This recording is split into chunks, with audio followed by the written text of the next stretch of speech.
он им поможет организовать набеги на кубанцев. Не только на кубанцев, я тебя поправлю, набеги вообще на кого угодно. Но у Чермена был в первую очередь акт мести, он хотел именно сделать набег на кубанцев. Да. То есть у джараховцев тоже был мотив очень материальный и логичный. Это как хантинг. Они себе хантнули очень крутого человека. Это, во-первых. Во-вторых, по Горскому Охдау, он был как гость, скажем так, и, конечно, его приняли. Да, они должны были оказать ему покровительство и помощь. Они его уже принимали не как гостя, а они в честь него закатили пир, потому что понимали, что он поможет им в военных, в походах.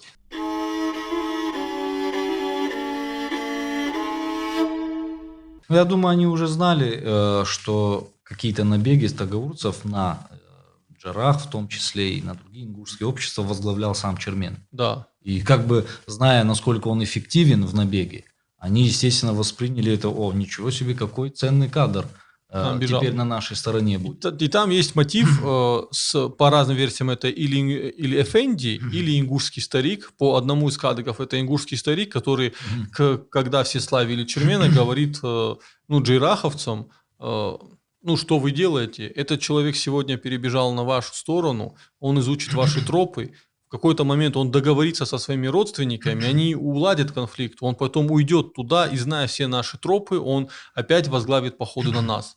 Во втором сюжете ингушский Эфенди приветствовал его, и он с ним поздоровался, то взял его за руку. Да, такой мистический момент. Да, это мистический. И он увидел, что будет происходить дальше. В ответ ему Чермен понял, что он видит, сломал ему руку, сжал эту. Вот этот очень интересный момент. Дальше что происходит? Чермен возглавляет набеги. Набеги крайне разорительные. Там прямо этот момент упоминается, что он не давал жителям Кубани спускаться к водным источникам. Люди боялись спускаться к реке. Держал в осаде. Да, не могли обрабатывать, то есть они не могли даже там к мельницам подойти. То есть он держал в страхе все ущелье. Более того, он всех, кого ловил, угонял в раб. В основном юношей, но, возможно, я не знаю, даже, может быть, и девушек. Да, говорится о том, что он уводил в неволю в Джарах. Как вы помните, предварительно мы говорили о том, что есть такая версия, как склоняются и ученые, в частности, те, которые исследовали сюжет о Чермене, что позже появился такой сюжет в преданиях, который оправдывает Чермена. Да. Что когда он делал набеги на Кубань, там говорится о том, что он предупреждал кубанцев о том, что я иду и подготовьтесь к обороне. И даже там такой момент курьезный получился, что смешной даже, что когда он предупредил, кубанцы подготовились, и он вместе с ингушами подошел к Кубани, а ингуши говорят, там вооруженные люди, как же мы нападем на них и заберем их скот? Он говорит, а что вы хотели, кубанцы всегда охраняют свой скот. Опять же, здесь очень трудно судить, насколько это было или не было, потому что мы имеем дело, вообще это надо было с самого начала сказать, с фольклором. Да, это устная фольклором, культура, да. И вообще, если мы говорим о том, что вообще сама история как предмет, это не точная наука, это не математика, это не физика. Там зачастую бывает очень такое поле для разных интерпретаций, а тем более фольклор. Я думаю, что эти два момента, которые ты сказал, с этим ингушским старшим. Да, или мулатом, где-то он называется. Для смыслового наполнения самого мотива и легенды о Чермене не имеет это значения. Да, то есть сжал он ему руку, не сжал. Судя по всему, там просто был человек, который, резонно, на мой взгляд, высказал это соображение, что он же не вечно среди нас будет, он же не один из нас. То есть, если он знает сюда дорогу, то, соответственно, он будет знать... Он проведет отряд. И он будет знать там дневные тропы, ночные тропы, и это ничем хорошим не закончится. Но, судя по всему, джараховцы к нему не прислушались. Замечу один момент. Почему оправдательный момент Чермена, я его считаю наносным? Потому что, во-первых, джараховцы видели крайнюю эффективность его набегов, поэтому нельзя было показать такую эффективность, если ты предупреждал о ней. Во-вторых, с точки зрения той морали, это было подлым поступком идти, скажем, люди, которые с тобой идут в Балц, да, это самые близкие тебе люди. В астинском слово «амбал» – это друг, да, это вообще-то называется соучастник. Участник в Балце. Да, участник в Балце, да. И поэтому в этот момент это самый близкий тебе человек. Обманывать его – это крайняя степень неправильности, Недостойного поведения. поведения. Ну и во-вторых, это бы сказалось на эффективности. Да. То есть им бы не было смысла тогда считать его, как сказать, эффективным кадром, да, или ценным, если бы все набеги проваливались. Да. Тогда бы они его сами бы изгнали или наказали бы. Да, ну и вообще, вот, в принципе, в этом оправдательном мотиве на самом деле необходимости нет, потому что речь идет не совсем о легендарном персонаже. То есть это начало 19 века, это относительно недавно по историческим меркам. То есть эти события, 200 лет. они письменно зафиксированы. Да. То, о чем мы говорим, это вот народный эпос, скажем так, фолк. И по большому счету для меня на самом деле притягательность образа Чермена, она не только в его там силе такой, и способности организовать набеги, быть эффективным руководителем, в его благородстве, но в том, что он был очень сложным, живым, противоречивым персонажем. Это вполне нормально. Тут, кстати, я хотел очень важный момент подчеркнуть, который на самом деле нужно было вначале сказать, что некоторые люди, которые поверхностно знают историю Чермена, очень сомневаются даже в том, что это был что он чуть ли не был историческим персонажем. Он существовал. Да, что он даже существовал. Но это, в принципе, даже некоторые невежды даже существование Иисуса Христа ставят под сомнение, так что это неудивительно. На самом-то деле, если проанализировать, сопоставить фольклорные источники и исторические документы российские того времени, мы видим, что в российских документах фиксируется 90% людей, которые фигурируют в сюжете о Чермене. Первый – это сам Мирзабек Тулатов, то есть Бытаев, старший среди Тулатовых. Его письмо я упоминал 1806 года к коменданту Владикавказа. Потом Варий Тулатов. Он вообще был какое-то время фактически пристав Горной Тагурии, в частности на территории Кубани. Потом оказал сопротивление, противодействие Абхазову, был сослан в Сибирь. Потом, уже менее известные персонажи. Из них самый известный это, конечно, Бада Кадиев или Муса Кадиев. Часто тогда были двойные имена, поэтому это неудивительно. Они до сих пор есть. Да, конечно. Это основатель селения Батакаюрт. Это был весьма очень сильный тоже человек. И, как писал тот же ротмистр Магомед Газданов, на которого я люблю ссылаться, в восприятии сословных отношений среди остин, он пишет, что был такой принцип в то время, что когда один человек появляется очень сильный, и вся его фамилия начинает греметь. И в частности, за Бада Кадиева он тоже так говорил. Появился Бада Кадиев, и вся фамилия Кадиевых. Такой хороший хионизм. Да, это и сейчас так. Это и сейчас тоже, наверное, осталось. Конечно, это уже исказилось немножко, но тем не менее. Вот такой момент. Чермен длительное время продолжает набеги, терроризирует свое общество. Это важная часть кадегов, описание того, какой ужас он наводил. Люди боялись выходить из своих домов. И именно эта часть деконструирует миф о том, что он боролся за земли крестьянам. То есть тут надо понять, что он боролся за свое индивидуальное право быть частью привилегированного сословия. Даже быть самым главным среди них. Да, самым главным. Это очень важный момент, что Мирзабек его как раз, можно так сказать, готовил к тому, что он возглавит после него. Да. Тагиатов. С точки нынешней морали, конечно, нам Чермен покажется не очень хорошим человеком. Мягко говоря. Но с точки зрения той морали, средневековой морали, это было абсолютно нормально. Это было абсолютно нормально. Во-вторых, мы из этого можем делать очень важные выводы. Сейчас скажу такую очень спорную вещь, но вы меня поправите. С приходом коммунизма, Советского Союза на земли Осетии у нас случилась такая ситуация. Нам на индивидуальном уровне стали толкать в голову коллективизм, нездоровый, на мой взгляд, принудительный. Но при этом в массе осетины стали индивидуалистами. То есть они разрушали эти основы остинского общества, которое скрепляло его, вот эти узы остинского общества. Связи, Да. горизонтальные связи, Да. традиционную культуру. Они уничтожали. То есть сильный коллектив основывался сильными индивидами, Да. свободными. И, на мой взгляд, из Чермена главная мысль, которую мы должны взять из кадыков из Чермена, что нам нужен здоровый индивидуализм на личном плане. Когда ты защищаешь свое личное достоинство, ты хочешь быть лучше, чем другие представители твоих фамилий, твоих родственников, ты конкурируешь с ними, Конечно. но при этом ты не переходишь границы Ахдау, да, то есть ты ведешь себя достойно, и в общей массе ваш коллектив крепнет из-за твоего личного, твоих личных возможностей. И это, почему я часто говорю, что осетины плоть от плоти часть европейского общества, потому что если мы посмотрим на все истории про рыцарей, легенды 17, 18, 16 веков, это та же линия, то есть здоровый индивидуализм.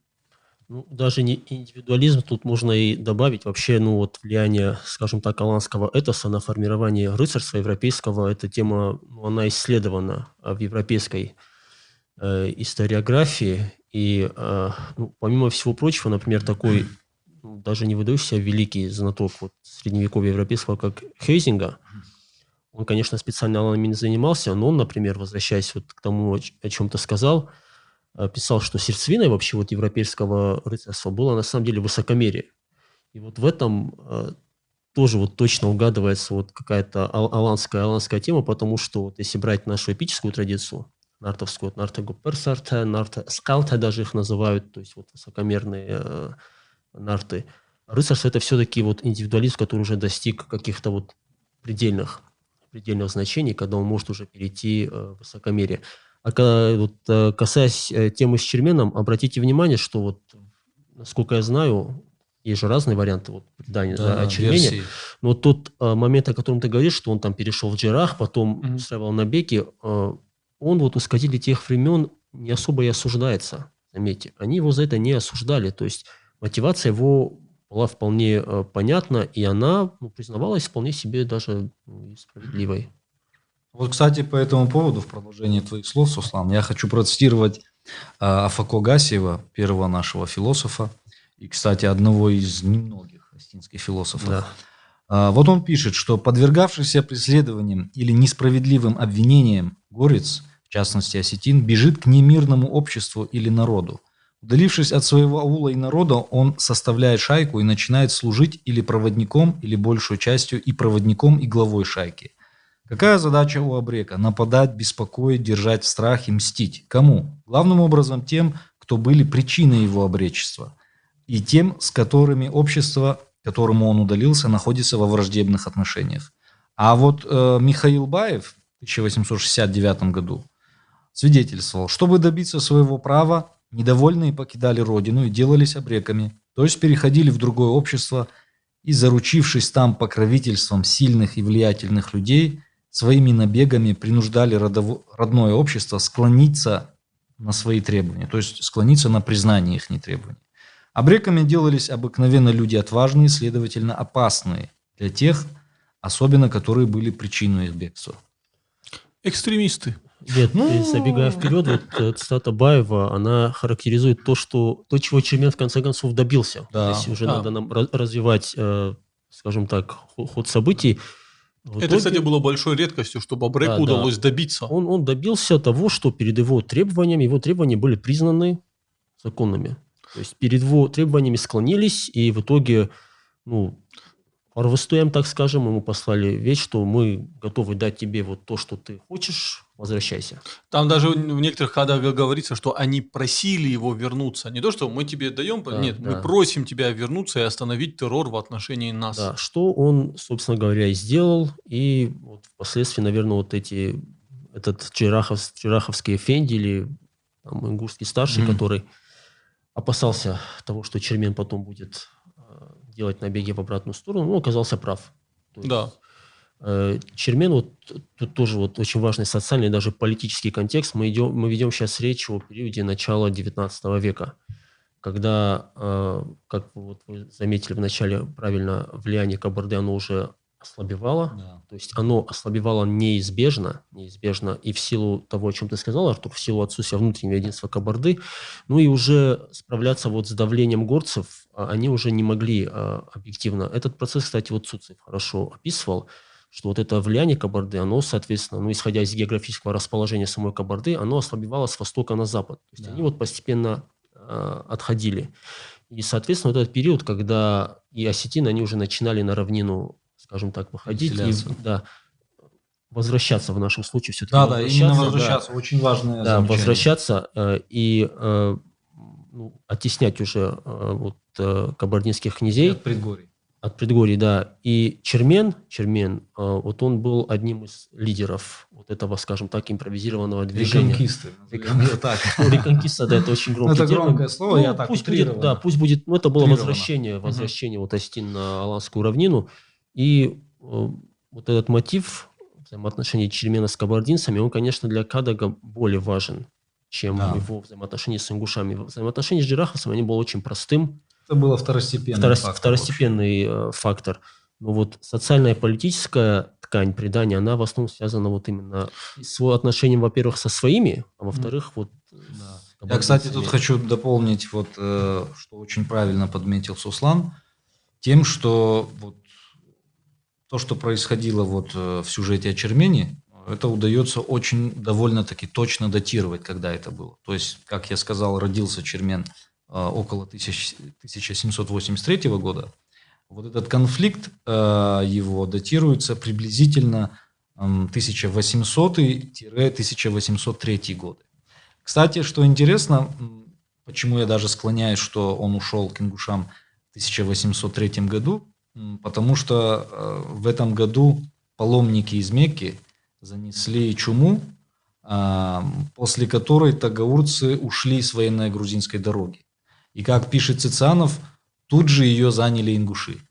Это один момент. Второй момент, что именно в эти годы Ахмед Дударов, да, он нанял 200 ингушей в свой отряд.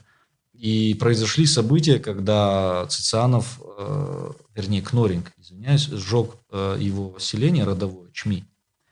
И после этого уже среди даже и простых тагаурцев возникло такое мощное возмущение против действий царской администрации.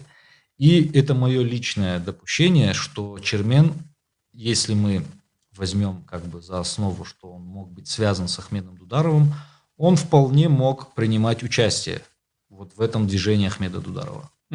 Вот. Это один момент. Второй момент, что если уже переходить к возвращению Чермена из Ингушетии, тут важно подчеркнуть, что кубанцы решили послать ему как бы посольство, или как сказать, послов, да, которые его уговорят вернуться. Потому что уже не было сил им вот находиться в таком стесненном положении, которое он осаждал, да, свою родную Кубань.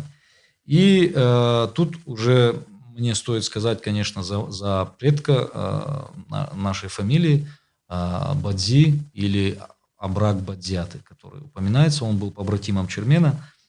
И в преданиях есть две версии, что сначала Абрак один поехал к нему и встретился с ним в районе Ларса. И вот он ему говорит: Чермен, я брат твой названный. И тут еще важный момент, что Мирзабек обещал тому, кто вернет Чермена, отдать в жены свою дочь. Вот. И Бадзи, он говорит: помоги мне жениться на дочери Мирзабека, вернись ради всех святых. И на это Чермен, как видно, из предания отреагировал отрицательно. Он говорит: я не игрушка и прощаю тебе такое предложение только потому, что ты мой названный брат. И Абрек ни с чем вернулся обратно. А вот во второй раз его отправили уже во главе всех 12 лучших жителей Кубани. Здесь говорится, что это были его друзья, с которыми он, когда он жил в Кубани, ходил в набеги. То есть это опять-таки Бада Кадиев, Али Бацазов, Дзиу Дзагоев, Хаджи Моргоев. И тут у него еще был, кстати, побратим из Даргавса, Токо Джибилов. Вот. Кстати, мой предок Бадзи одного из своих сыновей тоже назвал Токо в честь этого Джибилова. Ну, они как бы были очень связаны между собой. Они даже потом, когда уже переселялись на равнину, эти фамилии долгое время между собой поддерживали очень близкие отношения. Ну, Батакаюрти, допустим. И вот тут упоминается, что одной из ключевых фраз, которой Абрак убедил его вернуться, он сказал, что клянусь Кораном, Дзамбулат, старший из Майрамукаевых, замышляет злое против кубанцев. Он хочет нас подчинить, вернуть под власть Мударовых, то есть под власть кабардинцев. Потому что до того, как Чермен начал вот эти набеги, которые помимо набегов на Ингушетию, он еще делал набеги на кабардинских князей, на Мударовых. И когда он ушел, соответственно, этого лидера уже не было, и Мударовы попытались восстановить свою власть. И вот Бадзи ему сообщил о том, что вот такой расклад получается. Политический момент. Да, политический момент, действительно.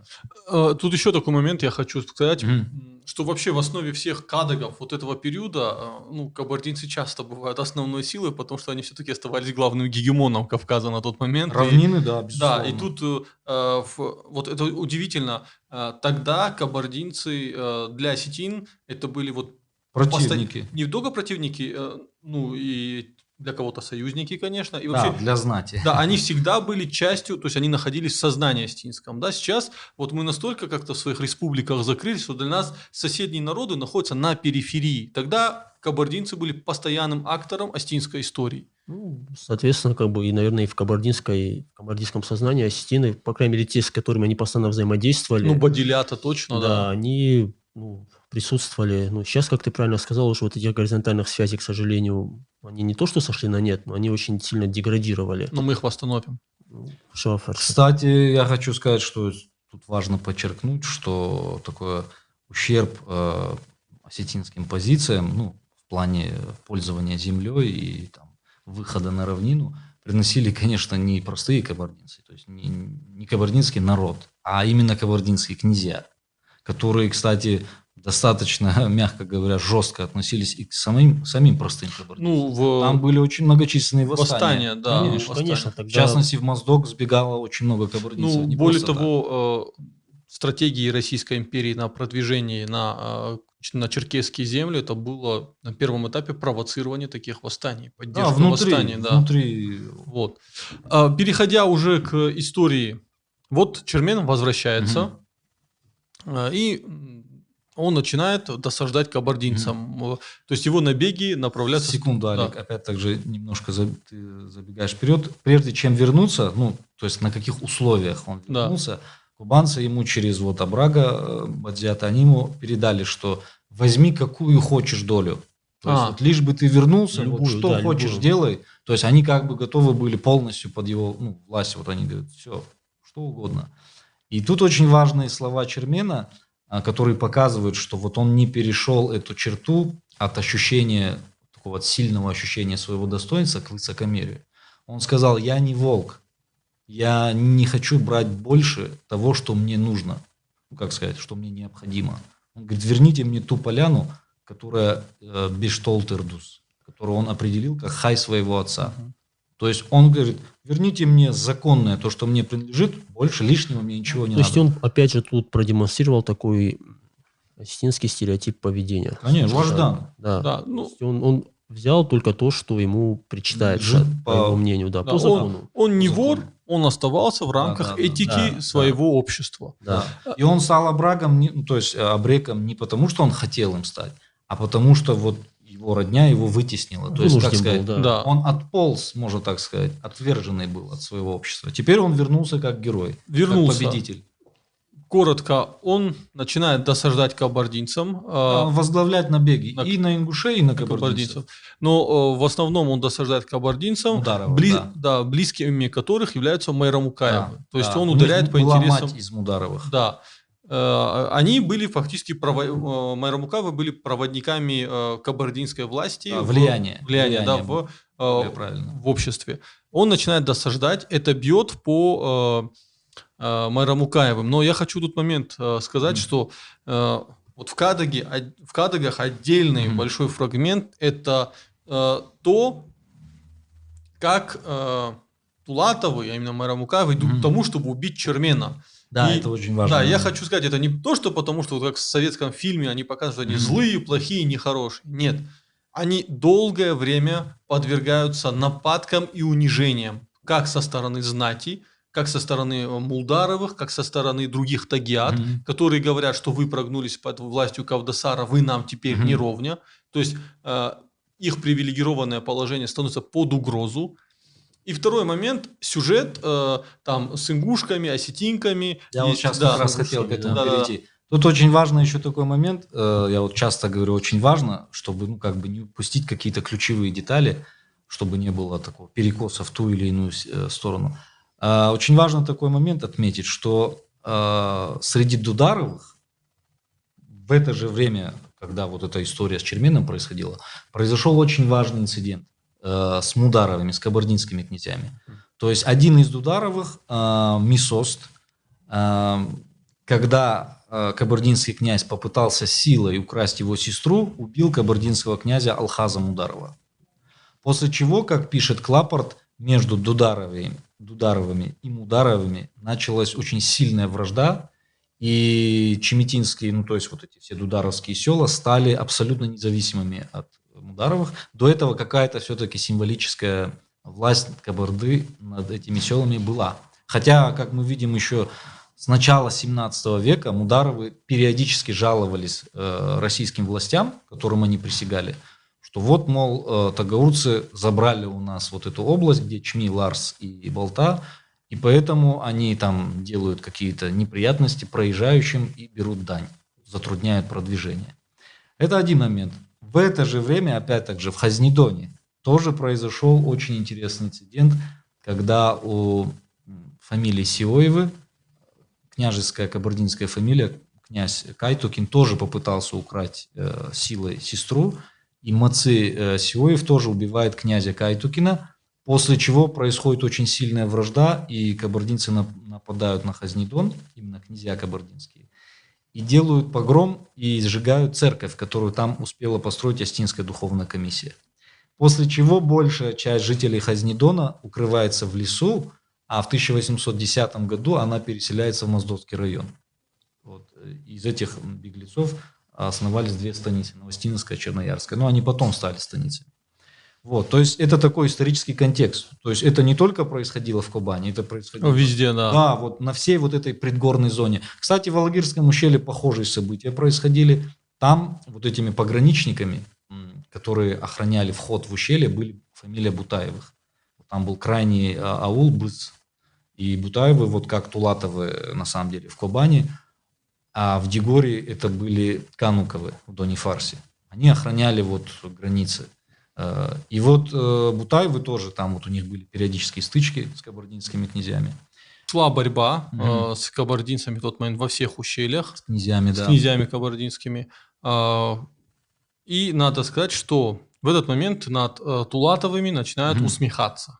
Да. Вот история с двумя ингушками, остинками, там разные девушки. Тут есть всего две истории на эту тему. Ну, первая вот такая. Молодые тагаурские старшины из Кубани надсмехались над ингушскими женщинами, идущими на мельницу в Балте. Ну, я так думаю, можно сказать, насколько это было возможно в то время. Какая-то фривольность, наверное, была допущена.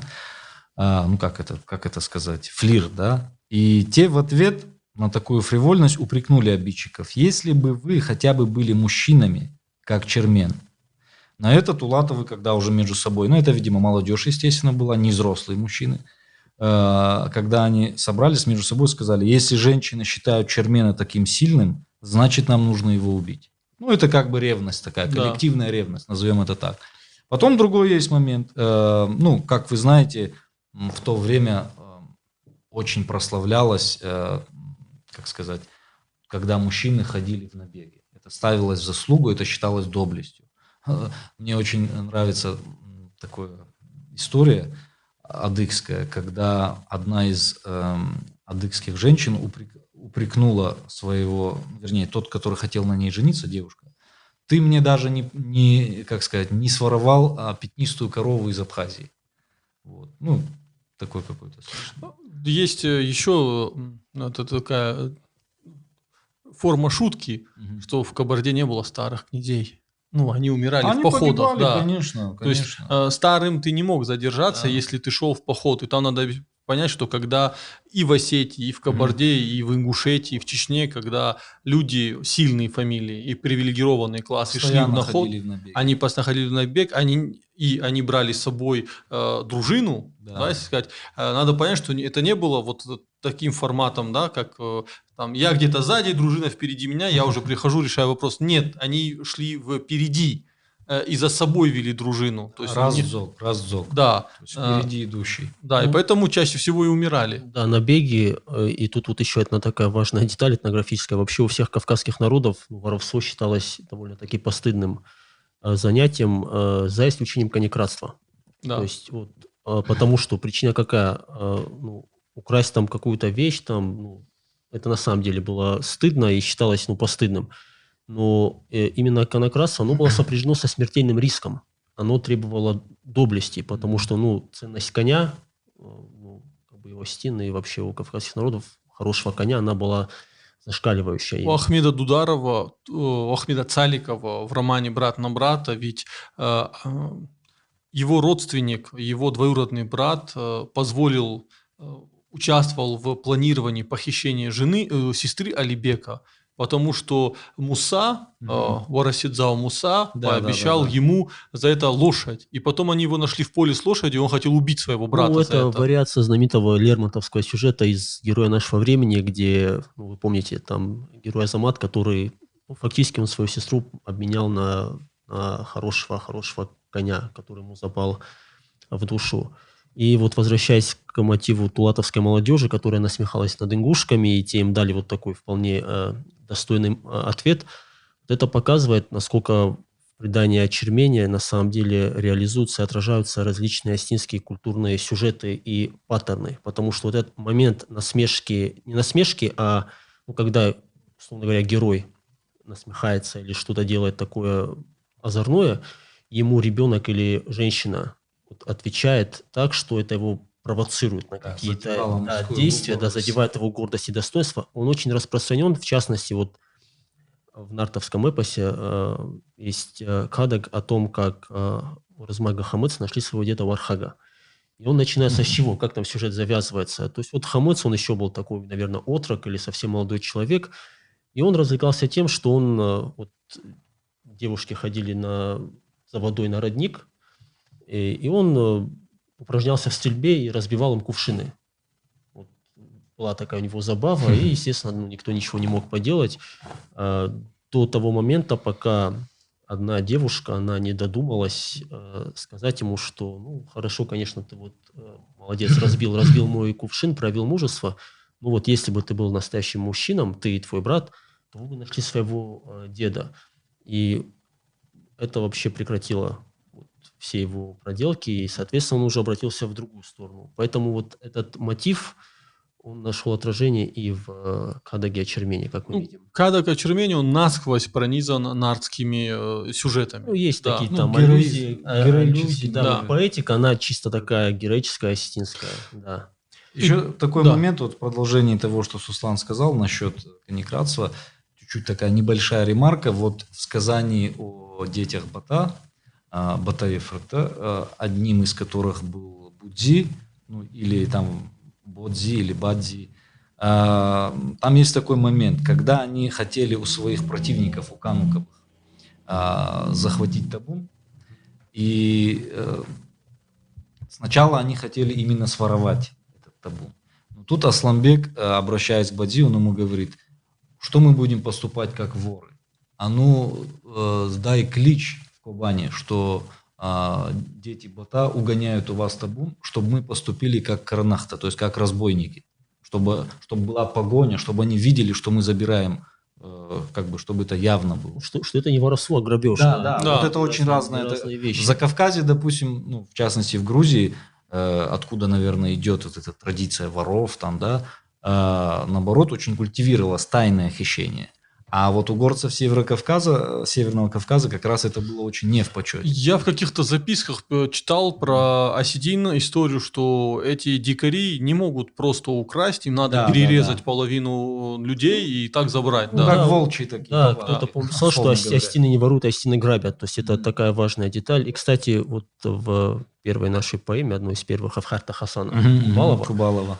там, Кубанца, кстати. да, там один из героев, один вот из этого рода Мулдаровых, Абуджев Мулдарца, там отмечается эта деталь, то есть вот одной из частей его образа, его силы, скажем так, его престижа является то, что он конократ. То есть он собирает коней, причем не где-то, там в русском переводе это не указано, но вот в осетинском тексте там написано «Байх синкота кясаджирагавта», то есть он именно в Кабарду ходил, и вот у князей кабардинских там умудрялся собирать Что было очень чревато, что да. было очень чревато, и, соответственно, конечно, он пользовался уважением.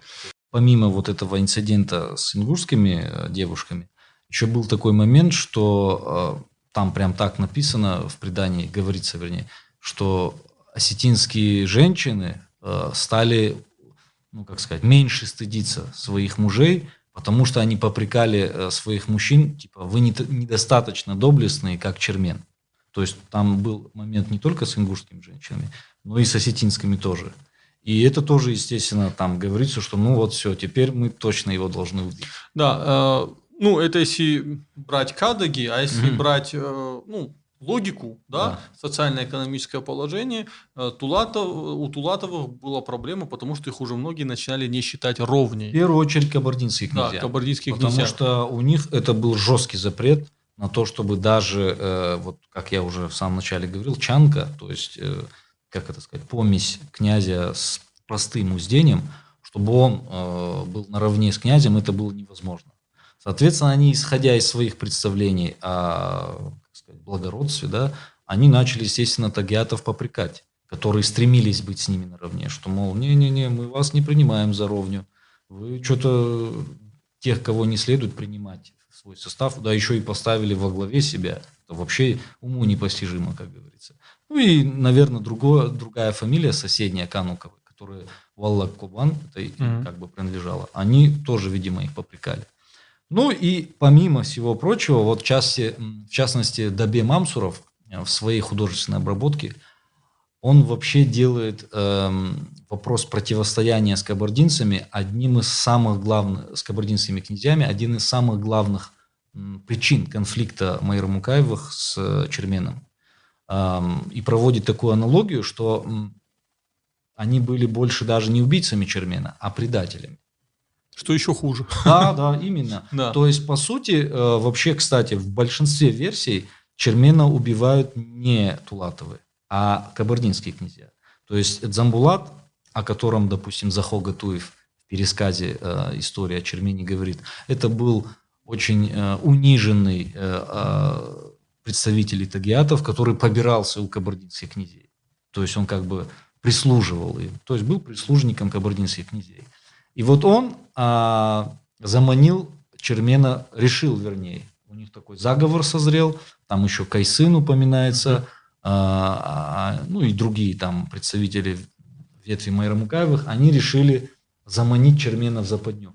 И перед тем, как уже непосредственно перейдем к заключительному аккорду истории, маленькую тоже хочу ремарку сказать, дополнить, что многие девушки осетинские мечтали, чтобы Чермен их взял в жены.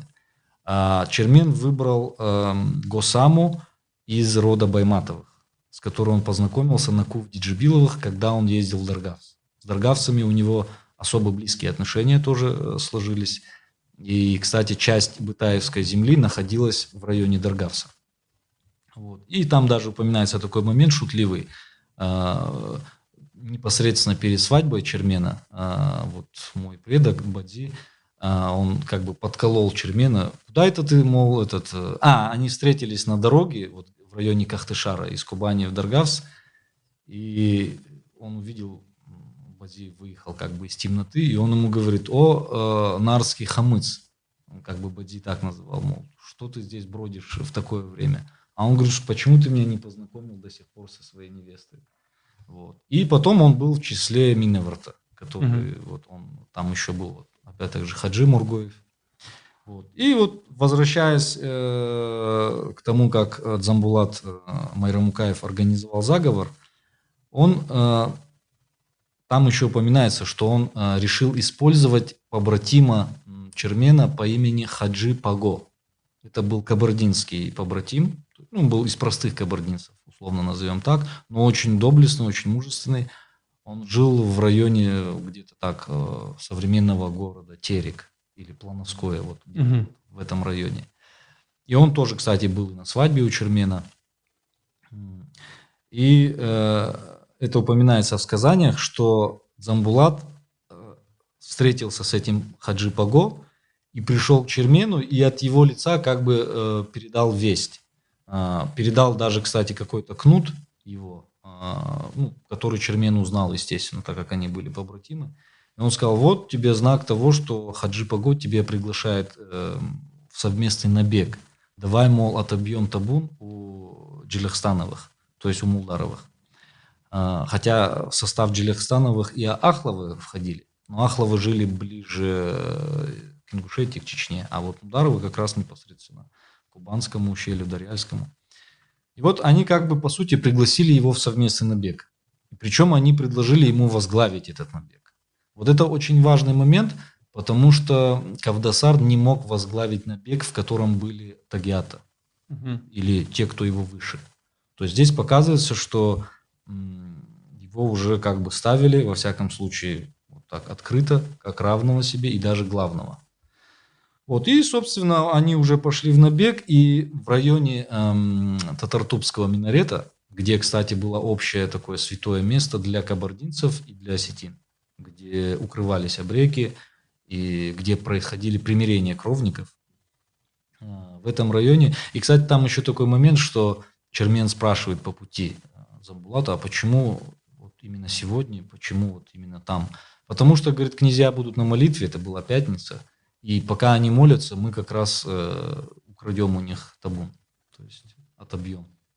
Ну и, собственно, дальше уже это очень известная история, да, когда он ему сказал, залезь на дерево, посмотри, нет ли там кого рядом.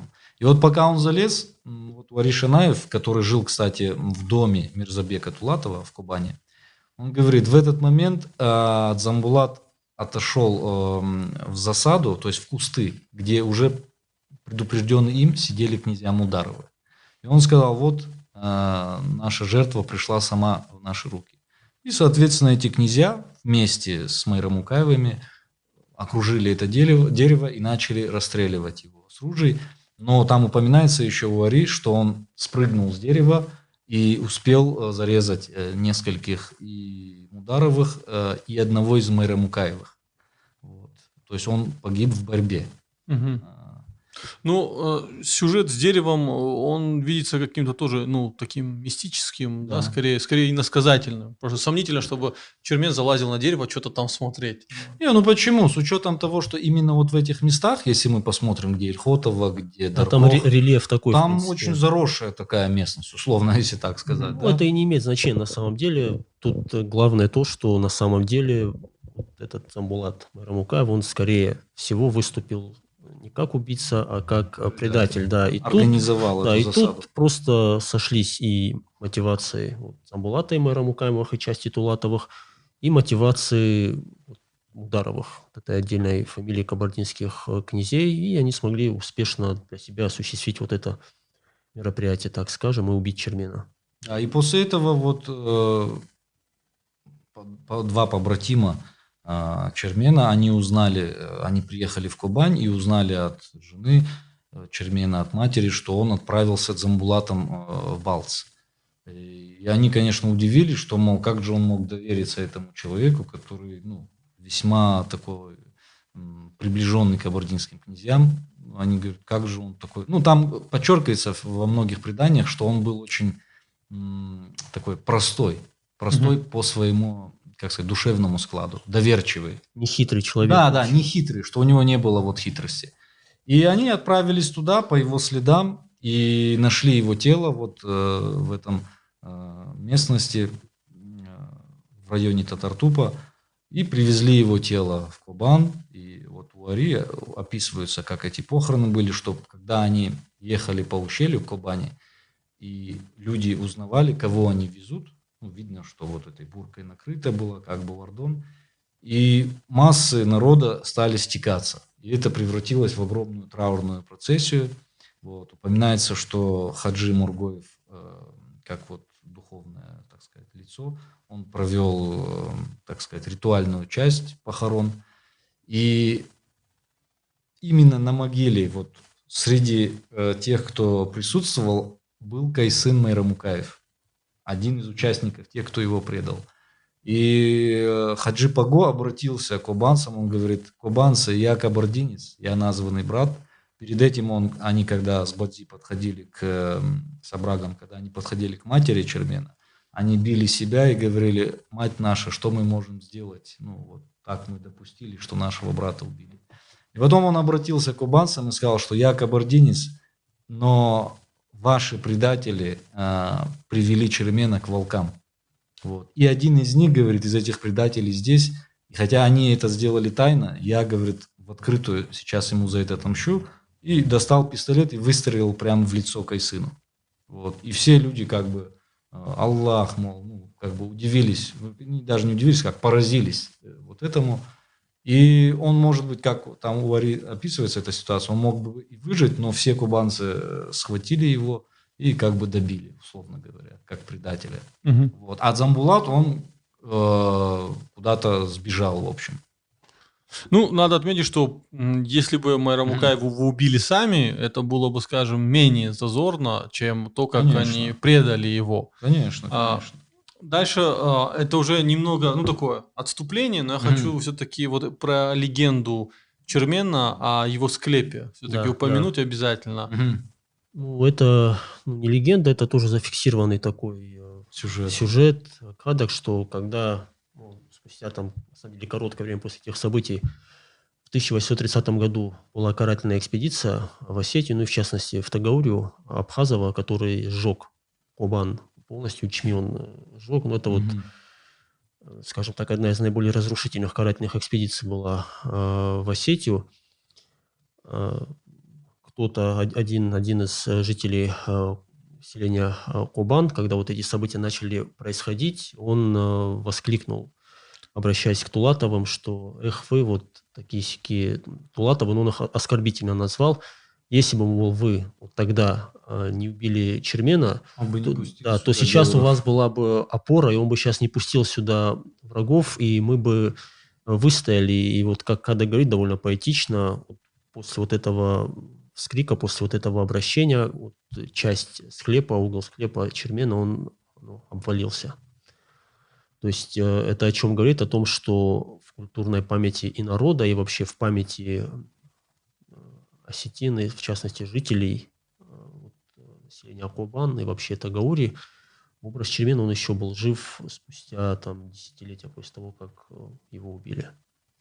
В завершение, если можно, коротко хочу сказать про потомков Чермена и до наших дней.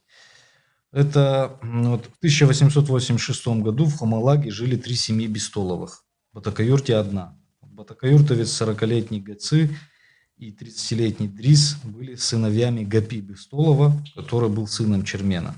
Вот, в Хамалаге жил Хату и его брат Элмырза. Вот. Один из праправнуков Чермена, то есть это сын Гаци, Дзитагас Гациевич, фиксируется в переписи 1886 года в Батакаюрте, а его сын Урузбей Зитоевич Бестолов, о нем есть сюжет, снятый про то, каким он был первоклассным механиком, токарем, и прошел всю войну, о победе узнал вот у границы Германии. Вот здесь память народа, ну, тут сюжет есть как бы.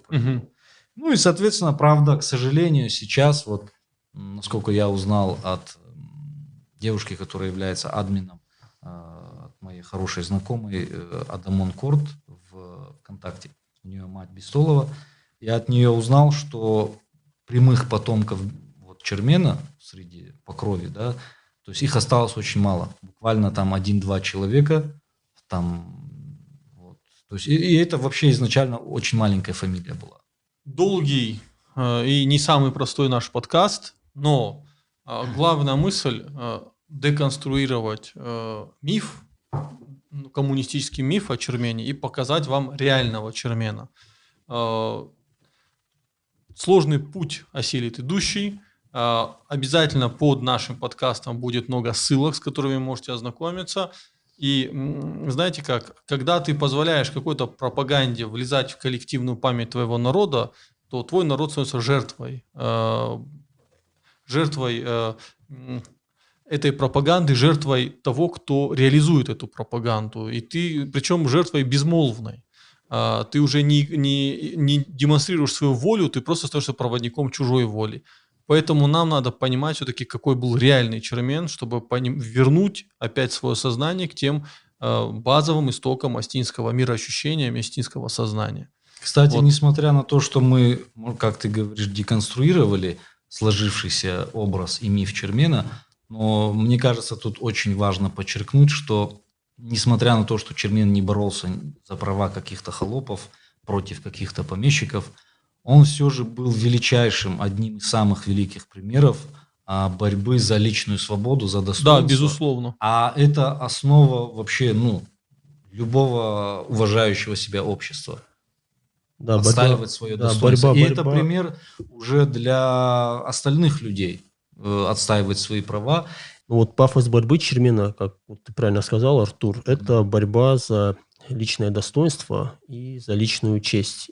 И еще против, извини, очень важный момент, я забыл, против иноземного господства над своей родиной. Да, тоже очень важный момент. Очень важный момент.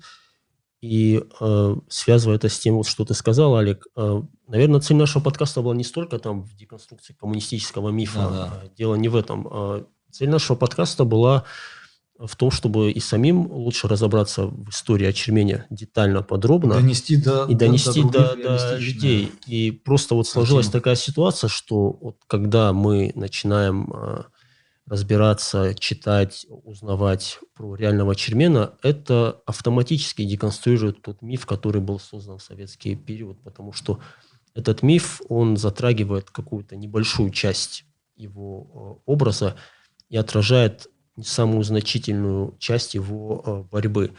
И общество, в том числе и нация, как общество, как некая общность, да, она, наверное, может продуктивно развиваться как союз свободных людей, которые понимают подавляющее, преобладающее значение такой категории, как честь и личное достоинство. И, наверное, вот урок Чермена, он в том и заключается, что вот своим личным достоинством и личной честью нельзя поступаться ни при каких обстоятельствах, там, ни перед государством, ни перед... Чермен не поступился даже перед своей там, фамилией Тулатовых, которые затронули личную честь, он не поступился. И вот это тот пример, тот урок, который он нам всем придавал, и который, как вот Артур правильно сказал, он вдохновлял осетин сквозь поколения. То есть к образу Чермена обращались выдающиеся представители осетинской литературы и осетинской культуры.